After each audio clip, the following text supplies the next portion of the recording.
चले भगवान से मिलने। एक बार एक संत एक सेठ के पास आए। सेठ ने उनकी बड़ी सेवा की। उनकी सेवा से प्रसन्न होकर संत ने कहा, अगर आप चाहें तो आपको भगवान से मिलवा दूं। सेठ ने कहा, महाराज मैं भगवान से मिलना तो चाहता हूँ, पर भी मेरा बेटा छोटा है। वह कुछ बड़ा हो जाए तब मैं चलूँगा। बहुत समय बाद संत फिर आए। बोले, अब तो आपका बेटा बड़ा हो गया, अब चलें। सेठ, महाराज उसकी सगाई हो गई, उसका विवाह हो जाता, घर में बहू आ जाती, तब मैं चल पड़ता। संत 3 साल बाद फिर आए।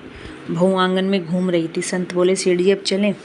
सेठ, महाराज मेरी बहू को बालक होने वाला है। मेरे मन में कामना रह जाएगी कि मैंने पोते का मुंह नहीं देखा। एक बार पोता हो जाए तब चलेंगे।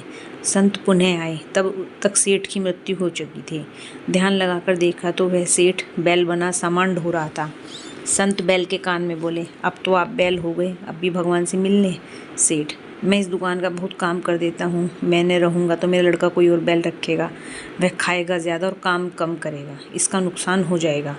संत फिर आए। तब तक बैल भी मर गया था। देखा कि वह कुत्ता बनकर दरवाजे पर बैठा था। संत ने कुत्ते से कहा, अब तो आप कुत्ता हो गए, अब तो भगवान से मिलने चलो। कुत्ता बोला, महाराज आप देखते नहीं कि मेरी बहू कितना सोना पहनती है। अगर कोई चोर आया तो मैं भौंक कर भगा दूंगा। मेरे बिना कौन इनकी रक्षा करेगा। संत चले गए। अगली बार कुत्ता भी मर गया था और सेठ गंदे नाले पर मेंढक बने टर्टर कर रहा था।